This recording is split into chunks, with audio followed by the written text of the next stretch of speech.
Assalamualaikum warahmatullahi wabarakatuh. Ya, Purbaya tipu lagi Trump di perjanjian tarif. Nah, ini sebenarnya Trump sebenarnya yang masuk perangkap Purbaya, masuk jebakan Purbaya. Kemarin banyak pengamat dan saya sendiri pun melihat bahwa sepertinya Prabowo ini kok ngikut aja kepada Trump. Di perjanjian tarif kita dirugikan sepertinya kan?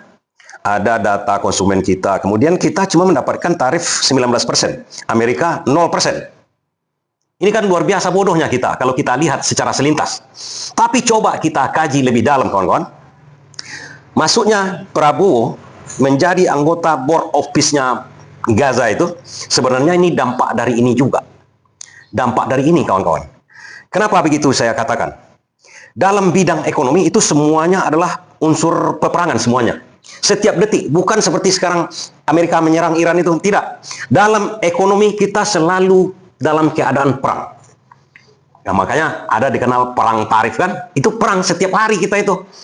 Dan dalam dunia ekonomi ada juga intelijen-intelijen. Di sini kuncinya. Dunia intelijen di bidang ekonomi itu sama dengan dunia peperangan biasa. Mereka menganalisa, mengambil data, kemudian melaporkan, mengambil kesimpulan di situ. Apa yang akan kita lakukan dengan lawan dan kawan. Kalau antar negara, negara kita yang sendiri yang jadi kawan, tidak ada kawan yang lain, itu hanya sekutu-sekutu kecil aja. Semuanya adalah lawan kita dalam bidang ekonomi. Yang bisa merugikan kita ini, bisa menguntungkan kita. Kalau menguntungkan kita berarti kawan. Kalau merugikan kita berarti lawan. Dalam perjanjian tarif ini, sepertinya kita dirugikan habis-habisan. Ini tidak bisa kita lepaskan dari sebelumnya, kawan-kawan. Sebelum Purbaya menjadi menteri ini, kan Amerika kan agak gampang mengakal-akali kita. Tapi perjanjian ini sendiri sebelumnya saya kan membuatkan konten. Amerika atau Trump mulai frustasi dengan Purbaya kan? Ya, sejak Purbaya masuk menjadi menteri keuangan kita, intelijen dari luar, dari lawan kita yang berhubungan secara ekonomi dengan kita mulai frustasi melihat langkah-langkah Purbaya ini. Kenapa langkah Purbaya ini memang luar biasa hebatnya? Seorang menteri keuangan, dasar dari tugasnya itu adalah meyakinkan masyarakatnya sendiri. Inilah modal dia, inilah kawan dia. Meyakinkan masyarakatnya bahwa ekonomi kita ini akan baik-baik di tangan dia. Itu yang penting sekali. Dan Purbaya sudah berhasil membalikkan. Di zaman Sri Mulyani kemarin, malah Sri Mulyani ataupun tim ekonominya yang menakut-nakuti kita. Artinya dia tergiring dengan propaganda dari asing. Itu kunci sebetul-betulnya. Dan berhasil satu orang dilihat oleh intelijen dari lawan kita. Lawan kita siapa saja negaranya, termasuk Amerika dalam bidang ekonomi. Dilihat nih, ini ada orang yang betul-betul berpihak kepada rakyatnya. Pasti menguntungkan ke rakyatnya. Apapun perjanjian-perjanjian yang akan dibuat dia, pasti menguntungkan rakyatnya, menguntungkan negaranya. Sementara di perjanjian tarif kemarin itu, kita kan dirugikan habis-habisan. Ini berusaha di-cut. Kenapa logikanya di-cut? Jangan sampai Purbaya masuk dalam perjanjian tersebut. Jangan sampai. Makanya ditekan Prabowo. Itu tidak lepas kawan-kawan. Board of Peace yang Prabowo masuk ke situ tuh karena tekanan dari Trump dalam bidang ekonomi. Itu tak ada sebenarnya hubungannya dengan politik pihak sana pihak sini. Tidak ada. Ini karena tekanan ekonomi ini. Karena sudah sempat Indonesia berjanji. Kalau sempat Indonesia sudah berjanji seperti itu, kalau tidak diikuti, berbahaya. Dan jangan sampai Purbaya diikutkan di situ. Oh, supaya kawan-kawan mengerti dulu konteks dari konten saya ini, saya ulaskan kembali konten saya sebelumnya. Saya akan terangkan kepada kawan-kawan nanti di belakangnya bahwa ini adalah trik Purbaya dengan Prabowo sebenarnya itu untuk menjebak dari Trump. Coba dengarkan konten saya sebelumnya ini. Yang semula diraih hubungan dagang besar antara Indonesia dan Amerika Serikat yang dicapai pada Juli 2025 yang semula dirayakan sebagai terobosan diplomatik kini disebut terancam batal. Media internasional seperti Financial Times dan Reuters melaporkan bahwa Washington mulai frustasi. Assalamualaikum warahmatullahi wabarakatuh. Iya, ini tambah mengerikan ini kawan-kawan. Langkah Purbaya ini untuk menguntungkan Indonesia, khususnya rakyat Indonesia di bidang keuangan dan perekonomian, tambah jadi-jadi. Bahkan sampai Washington pun frustasi untuk menipu-nipu kita. Iya, menipu-nipu kita. Apa yang dilakukan oleh Purbaya kemarin, menggelontorkan uang 200 triliun ke perbankan itu apa artinya? Kita selama ini ditipu-tipu kawan-kawan. Ditipu-tipu kenapa? Ada uang 400 triliun lebih di Bank Indonesia. Diletakkan begitu saja, tidak dipergunakan. Kemudian ditipu-tipunya di mana lagi? Ada uang mengendap di daerah dan di kementerian-kementerian. Sehingga Purbaya diserang kiri kanan kan? Banyak duit kita, saya kaya kata Purbaya. Tapi selama ini rakyat ditipu-tipu, negara ditipu-tipu. Dan yang paling berbahaya kan kemarin, apa yang dikatakan oleh Purbaya? DPR dengan pemerintahan yang lalu menerbitkan peraturan undang-undang cipta kerja, di mana selama ini batu bara itu dikenakan cukai untuk keluar diekspor. Rupanya dibuat aturan oleh pemerintah dan DPR kita, batu bara itu dipajaki. Ini penipuan nih, dipajak. Diberikan pajak, tapi tidak dipungut bea keluarnya lagi, bea ekspornya. Tapi di sini letak kuncinya, menipu-nipu rakyat kita oleh oligarki. Dengan kata-kata Purbaya begini, rupanya industri batubara ini canggih. Dia bisa menipu DPR dengan pemerintah. Lobi-lobinya canggih. Artinya di situ dikatakan Purbaya, kalau dikenakan biaya keluar kemarin itu, ya dikenakan begitu saja, pasti keluar uang dari industri batubara ini untuk negara. Nggak bisa lagi. Tapi ini dikenakan pajak. Sepertinya mulia memajaki batubara, pengusaha batubara. Tapi apa lacur? Di balik pajak itu ada restitusi, pengembalian pajak. Jadi seolah-olah mereka bayar pajak kepada negara. Tapi di akhir tahun nanti dibuatkan restitusi, pengembalian pajak itu. Malahan ini negara kata Purbaya dirugikan tiap tahun selama sejak Undang-Undang Cipta Kerja, berarti 2000, tahun 2020. Undang-Undang Cipta Kerja itu. Negara dirugikan 25 triliun setiap tahun. Ini dibongkar oleh Purbaya, tipu-tipu, menipu-nipu rakyat, menipu-nipu negara. Siapa yang menipu negara pada waktu itu? Pemerintah dengan DPR. DPR yang membuat peraturan Undang-Undang Cipta Kerja itu dibuat oleh DPR dengan pemerintah. Sekarang dibongkar oleh Purbaya, dihilangkannya itu, tidak kena pajak lagi. Jangan tipu-tipu lagi. Dikenakan biaya ekspor saja, biaya ekspor saja. Dan ini lagi yang lebih canggih kawan-kawan. Ini bukan membuat para banjingan di dalam negeri aja ucar kacir sekarang Purbaya, mulai dari oknum anggota DPR yang banjingan, yang membuat peraturan seperti itu. Begitu juga di pemerintahan, oknum-oknumnya. Ya oknumnya kalau Menteri Keuangan, siapa lagi yang meng-ACC hal itu kan? Kawan-kawan tahu sendirilah, ada Menko-nya, ada presidennya, ada macam-macam aparat rezim yang kemarin-kemarin itu. Jadi termasuk rezim Prabowo, tapi Prabowo kan nggak tahu ini, baru mengerti dia sekarang. Dan ini yang lebih gawat lagi. Kawan-kawan ingat perjanjian ke waktu perang tarif antara yang keras kemarin antara Trump dengan seluruh dunia. Perang tarif, naikkan tarif, bea masuk, bea keluar, bea masuk, bea keluar, kan itu. Tarifnya Cina yang perang betul-betul dengan Indonesia kan Cina. Begitu Trump mengeluarkan perintah bahwa barang dari Cina itu kalau masuk ke Amerika dikenakan tarif 40%. Karena selama ini 20%, dinaikkan jadi 40%. Datang Cina, oh begitu. Barang-barang Amerika yang masuk ke Cina dikenakan tarifnya 50%, katanya. Di atas dari itu, Trump ngamuk. Barang Cina masukkan ke Amerika Serikat, dikenakan tarif 70%. Cina balas lagi. Kalau di Cina masuk barang as, jadi 100%. Perang begitu. Indonesia kan terkena imbasnya itu. Dari biasanya 20%, barang Indonesia masuk ke Cina, dikenakan Trump 39%. Itu hampir rata di negara-negara yang lain. Nah, di sini kemarin-kemarin itu, ini kan dikatakan oleh para pengamat, datanglah tim ekonomi Indonesia yang dikomandoi oleh Airlangga Hartarto, Sri Mulyani dan lain. Itu yang tim ekonomi itu Menteri Keuangan, Menteri Perekonomian, KSSK, macam-macam, BI, dan itu tim ekonomi namanya. Bersama Prabowo datang kepada Trump, memohon. Akhirnya Trump bersedia memberikan tarif 19% kepada Indonesia. Tapi syaratnya yang luar biasa. Syarat kebodohan. Ini tipu-tipu juga kita oleh tim ekonomi kemarin itu. 99 item atau hampir seluruh barang yang masuk ke Indonesia dari Amerika Serikat, 99 item itu kalau masuk ke Indonesia 0 biaya masuknya. Ini kan cara bernegosiasi yang bodoh namanya. Kan nipu namanya itu. Sementara barang kita masuk ke Amerika Serikat dikenakan tarif 19%. Udah gembira kita. Perjanjiannya yang lebih parahnya lagi kan ada yang dinamakan asimetris perjanjian. Ya suka-suka Amerika aja. 99%, hampir 99% itu seluruhnya itu kawan-kawan, termasuk baju-baju, pakaian bekas, bal-bal pers kemarin itu. Nanti kita terangkan kepada kawan-kawan cara canggih Purbaya ini menghajar hal itu. Makanya membuat dia frustasi sekarang ini. Dan ini oleh pengamat, sebelum Purbaya menjadi Menteri Keuangan dikatakan ini perjanjian yang bodoh. Nah, tim ekonomi Indonesia pada waktu itu berbangga ria. Kita ditipu kok bangga. Begitu Menteri Keuangan naik, Menteri Keuangan Purbaya ini, apa yang dilakukan dia kemarin? Balpres itu pakaian bekas, itu ada dari Amerika itu, yang penderita-penderita HIV, kemudian AIDS, HIV AIDS, kemudian meninggal pakaiannya kan banyak itu, walaupun tunaniswa, wisma segala macam, pakaiannya dioper ke Indonesia. Ini Purbaya di stopnya karena memang undang-undangnya yang dinolkan biaya masuk dari Amerika itu kan sebenarnya ini triknya kawan-kawan. Yang dinolkan itu kan barang produksi Amerika. Artinya kalau balpres atau pakaian bekas itu Indonesia melarang seluruhnya, bukan dinolkan, melarang seluruhnya. Ditengok Purbaya karena kita sudah ditipu oleh Amerika ini kita larang aja. Kan masuk secara ilegal selama ini. Dan diminta oleh DPR kemarin dinolkan atau dimasukkan karena itu datang dari Amerika. Bisa jadi seluruh Eropa itu dikumpulkan di Amerika, dari Amerika dimasukkan ke kita kan nol biayanya, tarif masuk ke Indonesia kan bisa aja seperti itu, diakal-akali seperti itu. Nah Purbaya langsung cut, ini dilarang, tidak boleh, dari manapun dilarang, akhirnya kan tidak bisa masuk ke Indonesia.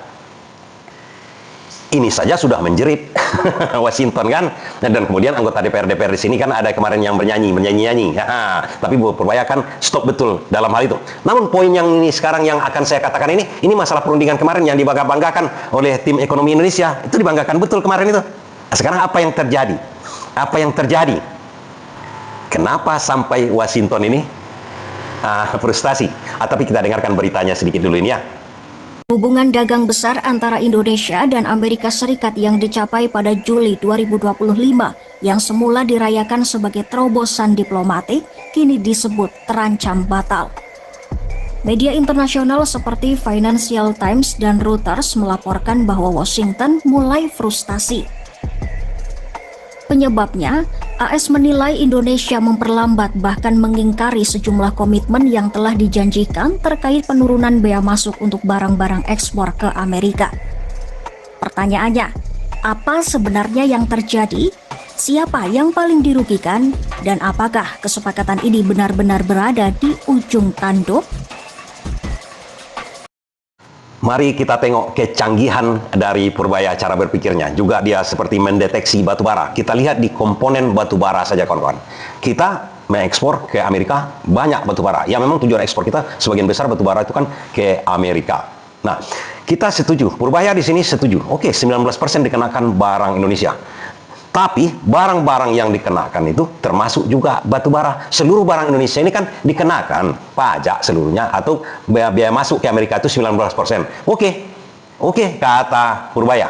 Tapi ingat, yang akan teraniaya pengusaha kalian di sana. Saya akan lihat item-item mana yang dibutuhkan oleh Amerika, baik negara atau pengusaha di sana.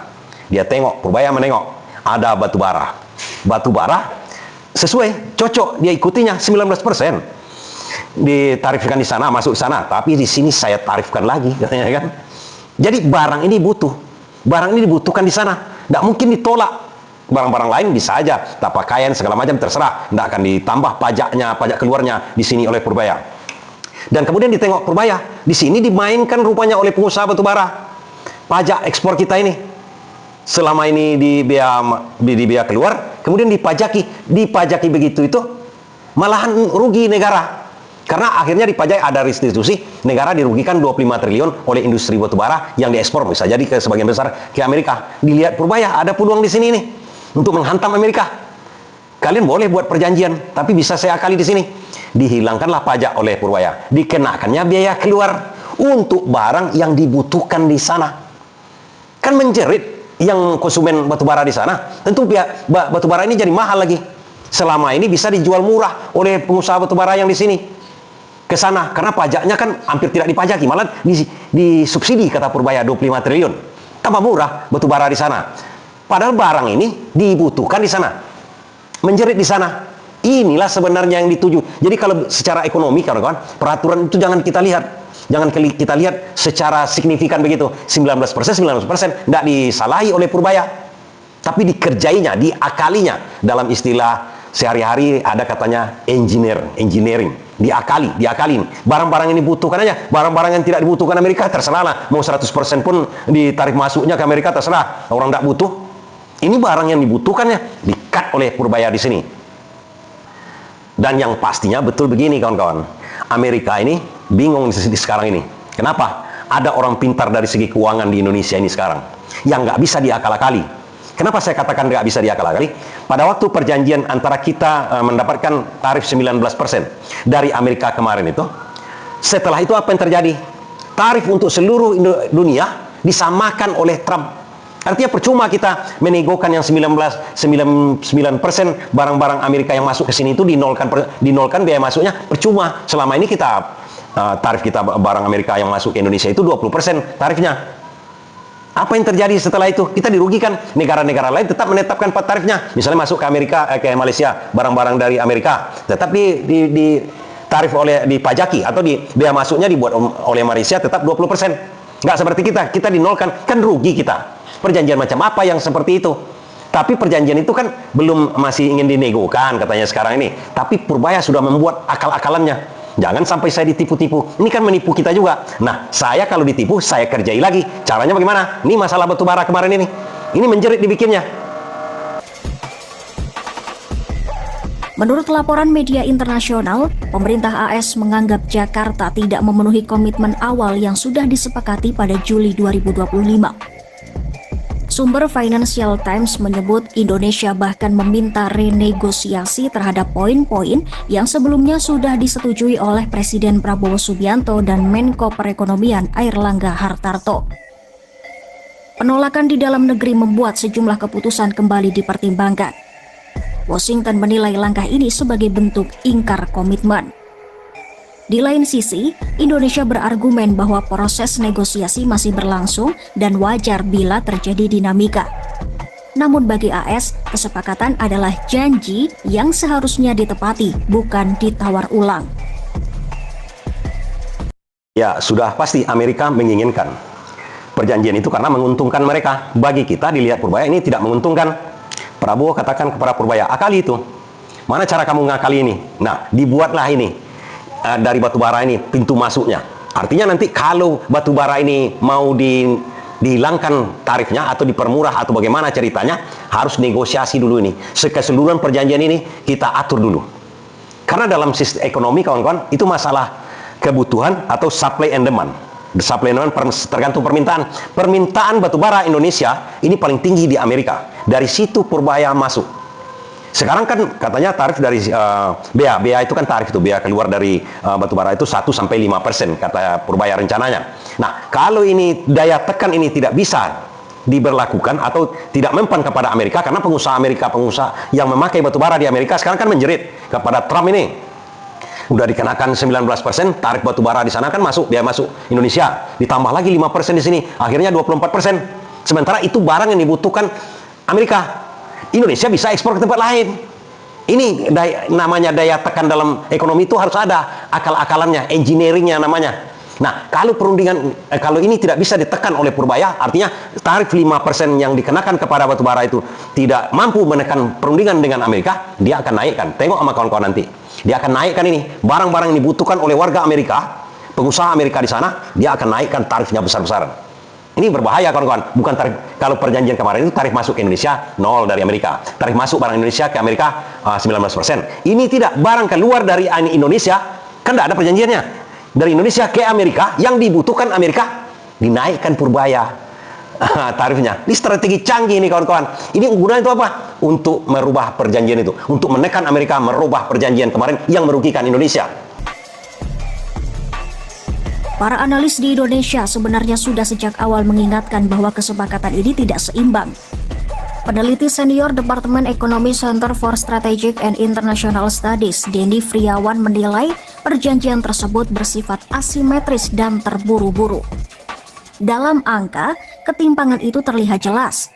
Indonesia hanya mendapat bebas tarif untuk 19% ekspor ke AS. Sementara 99% produk AS yang masuk ke Indonesia dibebaskan dari bea masuk. Keuntungannya timpang. Indonesia membuka pasar, AS mendapat akses hampir penuh. Denny bahkan menyebut Indonesia membeli barang AS, sementara AS menikmati kemudahan tarif tanpa memberi keuntungan setara bagi Indonesia. Implikasinya tidak kecil. Kebijakan domestik Indonesia berpotensi berubah demi memenuhi komitmen dagang yang dianggap lebih menguntungkan AS. Iya, semua perjanjian yang kemarin itu pengamat Indonesia mengatakan kemarin ini perjanjian yang bodoh. Perjanjian yang bodoh, tapi ini digadang-gadang oleh Sri Mulyani. nggak salah orang mengatakan bahwa Sri Mulyani akhir-akhirnya adalah agen dari pihak sana, menguntungkan ke sana, kan menzolimi produsen-produsen yang berkiprah di dalam negeri, barang-barang di dalam negeri.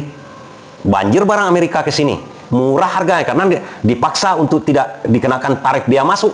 Tentu murah di sini.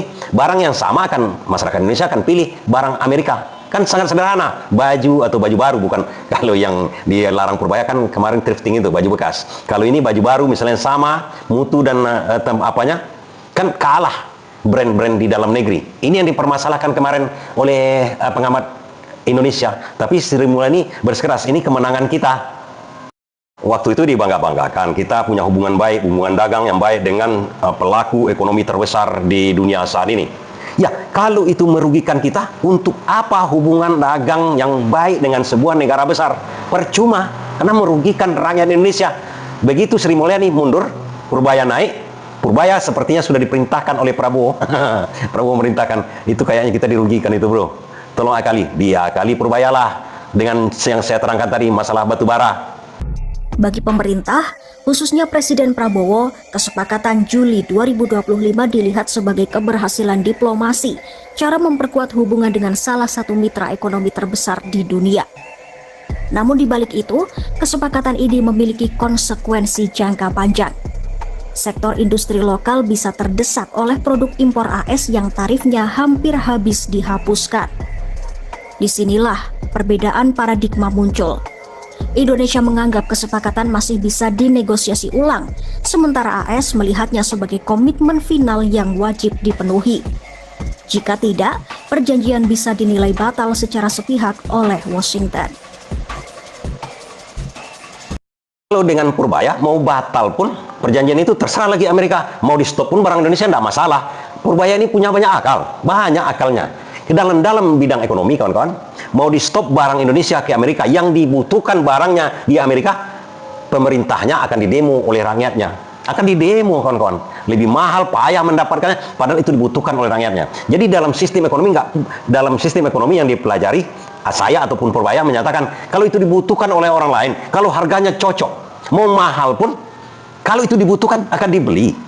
Tidak perlu kita ini menghamba-hamba, membuat perjanjian, kemudian menarasikan kita ini hebat berjanji dengan itu, padahal kita ini menyembah, dijadikan budak kemarin itu oleh waktu perjanjian itu.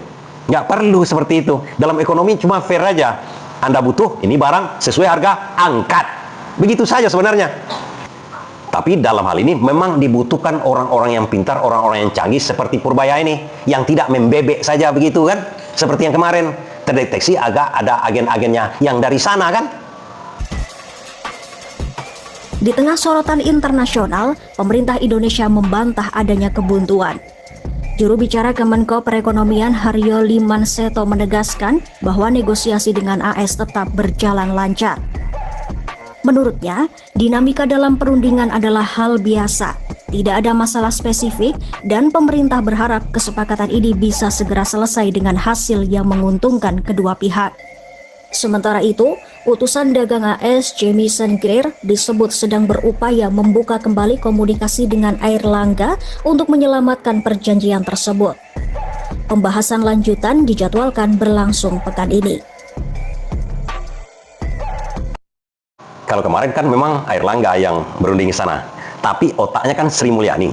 Sekarang otaknya Purbaya. Sama juga nanti kalau masalah WUS, misalnya Prabowo mengirim Purbaya ke sana, masalah kereta api cepat perundingan dengan Cina, itu rencananya kan Purbaya kalau memang berunding ke sana. Nah, ini kalau berunding pun ada Purbaya nih yang banyak akal di samping Airlangga. Ini bakal seru nih karena. Tapi yang pasti, prinsip ekonomi yang dipegang oleh Purbaya adalah pro Indonesia. Bukan seperti yang kemarin, pro kepada yang di luar, merugikan Indonesia. Kalau sekarang kita yakin, karena track recordnya berapa bulan ini udah nampak kan. Dan kita tahu juga, Amerika akan melihat siapa pengambil-pengambil keputusan di jajaran-jajaran bawah dari Prabowo ini. Mereka akan tahu ini, ada orang-orang canggih di situ, nggak bisa dimain-mainkan.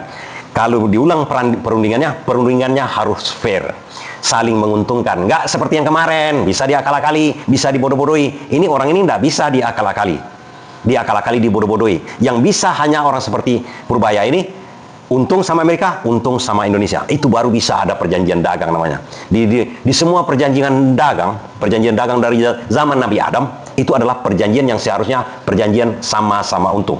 Kalau satu untung satu rugi, itu bukan perjanjian dagang namanya itu perjanjian aniaya, perjanjian zolim namanya. Purbaya tahu itu perjanjian kemarin itu membodohi kita. Sekarang tidak lagi. Tentu saja sebagai negara yang maju dalam bidang ekonomi, Amerika pun akan berprinsip seperti itu. Untung menguntungkan, saling untung, tapi bagi Amerika kan tentu satu. Kalau menguntungkan kepada Amerika, kalau rugi pihak lain terserah. Tapi jangan merugikan Amerika juga. Kan itu aja. Dan Purbaya meletakkan itu di situ. Saling menguntungkan. Itu namanya perjanjian dagang. Kalau kalian tidak mau saling menguntungkan, merugikan Indonesia, perjanjian kita batal. Sanksinya bagaimana? Terserah sanksinya. Tapi akan saya buat juga cara akal-akalan saya. Seperti batu bara yang kalian butuhkan. Bisa-bisa saya naikkan tarifnya 100%. Biaya keluarnya dari sini. Masuk di sana terserah kalian. Di AS, sejumlah pejabat menilai Indonesia bandel dalam implementasi kesepakatan. Bahkan Menteri Keuangan AS Scott Bessent sempat menyebut Indonesia dalam tanda kutip sebagai anak bandel. Dampaknya bisa sangat nyata. Indonesia berpotensi dikenai tarif impor lebih tinggi dibandingkan negara tetangga seperti Malaysia, Thailand, dan Kamboja, negara-negara yang dianggap lebih kooperatif. Tadi saya sudah jelaskan, itu bisa dikenakan oleh Amerika kalau barang-barang itu tidak dibutuhkan oleh rakyat Amerika. Kalau barang itu dibutuhkan sangat oleh Amerika, rakyat Amerika, dikenakannya tarif tinggi. Sementara barang seperti batu bara itu boleh saja dioper Indonesia kepada tempat lain. Nggak sebiji pun batu bara bisa dijual Indonesia ke tempat lain selain ke Amerika. Artinya nggak perlu Amerika itu sebagai pasar batu bara oleh Indonesia. Yang butuh batu bara itu adalah Amerika, bukan Indonesia. Begitu juga sawit. Nah, silakan saja tetapkan tarif tinggi untuk barang-barang Indonesia, khusus kepada sawit dengan batu bara. Lebih parah dibuat Indonesia lagi nanti. Sekarang tarifnya biasa untuk ekspor keluar batu bara ke Amerika atau sawit ke Amerika. Lebih parah nanti dibuat Purbaya 100% bea ekspor dari Indonesia ke batu bara untuk Amerika. Sementara dikenakan juga di sana tinggi. Ya siapa yang menjerit? Yang memerlukan di Amerika. Rakyat Amerika akan menghancurkan pemerintahan sendiri, komplain ke Amerika sendiri, ke negara, ke pemerintahan sendiri. Kalau Indonesia nggak perlu. Kalau ke Vietnam misalnya tarifnya cuma, atau ke Cina tarifnya cuma 10%. Ya ke Cina aja pengusaha batu bara ke sana, nggak merugikan pengusaha Indonesia. Itu maksud saya, cara-cara berpikirnya, cara-cara canggih berpikirnya, nggak ada masalah. Mau digertak seperti ini, Purbaya sudah punya amunisi. Silakan aja, monggo kata Purbaya. Barang-barang lain, seluruh barang pun Indonesia mau ditarik besar-besar ke Amerika itu, bisa kita lempar ke tempat lain. Tapi ingat, barang yang kalian butuhkan di sana akan saya buat bea keluarnya dari Indonesia besar-besaran, bisa 200, 3.000, 1.000%. Itu aja caranya. Itu dalam perdagangan, itu sah dilakukan. Sebelumnya pada April 2025, AS menetapkan tarif 32% untuk produk-produk impor Indonesia. Baru setelah perundingan Juli 2025, tarif itu turun menjadi 19%. Jika perjanjian gagal, tarif bisa kembali melambung. Iya, kesepakatan dagang Indonesia AS kini berada pada titik krusial. Negosiasi berjalan, tetapi tekanan politik dan ekonomi semakin besar. Bagi Indonesia, tantangannya adalah mencapai keseimbangan antara melindungi kepentingan nasional dan tetap menjaga hubungan strategis dengan Amerika. Bagi AS, konsistensi komitmen adalah hal yang tidak bisa ditawar. Apakah kesepakatan ini akan terselamatkan atau justru pecah sebelum benar-benar berjalan? Yang jelas, hasil akhirnya akan berpengaruh besar pada perdagangan, diplomasi, dan arah hubungan kedua negara di masa depan. Artinya di sini, kita tak perlu takut kawan-kawan. Ada amunisi, ada faktor-faktor yang menguntungkan kita. Kenapa kita tidak pergunakan bernegosiasi dengan Amerika? Selama ini, kita ketakutan aja. Kenapa ketakutan? Karena ditakut-takuti. Sekarang Purbaya tak mau ditakut-takuti, tak mau dibodoh-bodohi. Selama ini kita takut karena dibodoh-bodohi, logika kita tak main. Ada seorang menteri yang logikanya main dalam bidang keuangan sekarang, Purbaya, yang tak bisa ditipu-tipu. Hubungan itu akan baik-baik saja kawan-kawan. Dalam faktor ekonomi tidak ada sangkut paut dengan politik. Artinya kalau ekonomi ini sebenarnya, apa saya katakan, bermusuhan pun antar negara, yang ekonomi tetap jalan itu. Karena ekonomi itu satunya yang membuat berjalannya ekonomi itu. Saling menguntungkan. Kalau tidak saling menguntungkan, tidak akan jalan yang namanya ekonomi. Jadi narasi-narasi hubungan begini, politik begini, segala macam, tidak akan ada itu. Harus dikuasai satu hal. Ekonomi itu saling menguntungkan. Kalau tidak akan jalan. Tidak akan bisa itu. Kalau salah satu diuntungkan itu judi namanya. Atau penjajahan namanya itu. Nah, itu ceritanya. Dan kita sudah mengatakan, kita tak mau dijajah kan? Yang bisa mengatakan, kita bisa mengatakannya. Tapi mempraktekannya, Menteri Keuangan yang kemarin itu sepertinya dijajah. Yang sekarang tidak mau dijajah. Kita sama tinggi. Dalam ekonomi kita sama tinggi. Mau negara kuat, mau negara lemah, segala macam. Dalam ekonomi semuanya sama, setara. Dan dalam hal ini harus ada orang atau pemikir ekonomi di Indonesia itu yang mempunyai prinsip kesetaraan yang pro kepada Indonesia. Berbeda yang kemarin agak-agaknya kan. Karena cara berpikirnya merugikan Indonesia. Kalau yang sekarang cara berpikirnya menguntungkan Indonesia. Dan Prabowo beruntung ada Menteri Keuangannya yang seperti itu sekarang. Dari konten saya kemarin itu, kawan-kawan bisa melihat. Itu dibaca oleh pihak intelijen ekonomi keuangan. Dalam hal ini kita kan berlawanan dengan Amerika itu. Karena udah ada perjanjian sebelumnya yang sudah disepakati oleh Prabowo. Di sini sebenarnya pihak Amerika sudah membaca. Ada seorang menteri yang mengkoordinir semuanya itu. Pasti menguntungkan negaranya dalam hal perdagangan. Hubungan antar negara. Sementara perjanjian kemarin itu sudah sangat menguntungkan Amerika dan merugikan Indonesia. Ini pasti akan dirubah oleh Menteri Keuangan ini. Karena dia selalu mengatakan, saya tidak percaya asing. Menurut saya IMF bodoh. Kita punya potensi, kita punya SDM, sumber daya mineral, semuanya kita punya. Kita kuat kok. Yakin, diyakinkannya rakyatnya. Selama ini karena ditakut-takuti kita ngikut saja. Kan begitu. Sekarang rakyat sudah pulih kepercayaannya kepada seorang menteri. Sementara bukan dia pengambil keputusannya. Pengambil keputusannya kan Prabowo. Bagaimana nih ceritanya? Jelas-jelas di sini Prabowo berdiri di antara dua bara api. Dia ikuti Purbaya, dia akan dihabisi oleh Trump. Kalau tidak diikuti Purbaya, diikuti Trump, dia dihabisi oleh rakyat. Yang sekarang sudah percaya betul kepada Purbaya. Sementara Purbaya menginginkan Prabowo ini dipercayai juga oleh rakyatnya. Bagaimana caranya? Dan menurut saya, analisa saya, karena pihak intelijen sudah mengetahui dia bisa saja merusak perjanjian itu nanti. Kalau dirusak perjanjian itu, jelas-jelas Prabowo yang akan kena di dunia internasional. Hubungan yang tercipta selama ini bisa-bisa rusak. Ada-ada saja nanti. Sedangkan Iran yang tak bersalah segala macam diserang oleh Amerika. Apalagi sempat kita mengingkari perjanjian. Kalau dia mengingkari perjanjian, tidak masalah sama dia kan? Dia kuat. Kita apa daya kita? Satu-satunya modal kita adalah kecerdikan. Kecerdikan ini yang betul-betul modal kita. Dan menurut analisa saya lagi ini, ikuti saja semuanya dulu Pak. Ikuti saja dulu Pak. Bagaimana menurutmu? Inilah kira-kira dialog antara Prabowo dengan Purbaya. Dan saya meyakini itu. Ikuti Bapak. Yang diminta kemarin itu ikuti saja dulu. Karena kalau kita ingkari ini kan bahaya kepada ekonomi kita juga. Karena kita banyak juga ketergantungan kepada mereka. Tapi ingat Pak, mereka juga tergantung dengan kita. Ada batu bara, ada minyak sawit. CPO itu mereka tergantung sekali dengan kita. Kita bisa mainkan itu nanti. Kita cari akal nanti Pak. Kita pikirkan. Ikuti saja dulu. Tapi memang resikonya Bapak di dalam negeri akan banyak menuai kecaman. Udah pasti. Dari pihak ekonom. Tapi bisa saya selesaikan nanti. Seperti saya menyelesaikan masalah industri batu bara kemarin. Itu kan mereka itu yang menginginkan sebenarnya Pak. Kenapa begitu? Batu bara bisa dibeli oleh Amerika dengan harga murah karena di sini diberikan subsidi. Seperti yang dikatakan Purbaya di depan DPR. Termasuk Bapak juga pengusaha batu bara. Kan diuntungkan kemarin dengan menjadikan batu bara objek yang kena pajak. Selama ini kita kenakan biaya, begitu dikenakan pajak ke batu bara, malahan Bapak kan dapat subsidi. 25 triliun kita subsidi industri batu bara tiap tahun dari duit negara. Ini kan udah saya potong nih. Akibatnya kalau itu tidak disubsidi oleh negara lagi, harga di Amerika kan mahal nanti. Kita kenakan biaya nanti besar-besaran di sini. Mampus kok dia. Itulah kira-kira caranya, mungkin cara berdialog Purbaya dengan Prabowo. Tentu saja ini dikonsultasikan. Tidak mungkin lah. Karena di luar logika kalau dikatakan bahwa Prabowo tidak konsultasi dengan menteri utamanya ini masalah ekonomi. Masa Airlangga Hartarto kemarin itu yang perjanjian Latiung yang dibuat bersama dia itu lagi yang dijadikannya. Itu semacam trik.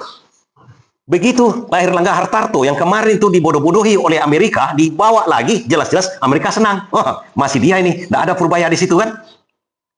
Nah, seperti yang dikatakan oleh Purbaya, ada CPO, ada batubara, tinggal dia kenakan biaya ekspor yang tinggi. Peraturannya nanti itu tidak bisa diintervensi oleh Amerika, oleh negara lain, tidak bisa. Bisa aja seketika dia katakan ini biaya keluar yang ini bukan 19 di sana, yang 19% itu barang kita yang masuk ke Amerika, Amerika mengenakan biayanya 19%. Ini biaya keluar dari kita, itu perbedaannya. Dia kasih paham dulu kepada Prabowo. Ya maaf kata, Prabowo kan bukan di bidang ekonomi, keuangan. Dia kasih paham dulu. Dan banyak caranya Pak, macam-macam caranya. Untuk membuat biaya keluar nih lebih besar. Kita naikkan harga di dalam negeri dulu. Risikonya memang minyak naik sedikit. Minyak goreng misalnya kan, atau mentega. Kita naikkan di sini. Kita naikkan pajak, misalnya kita pajaki lagi.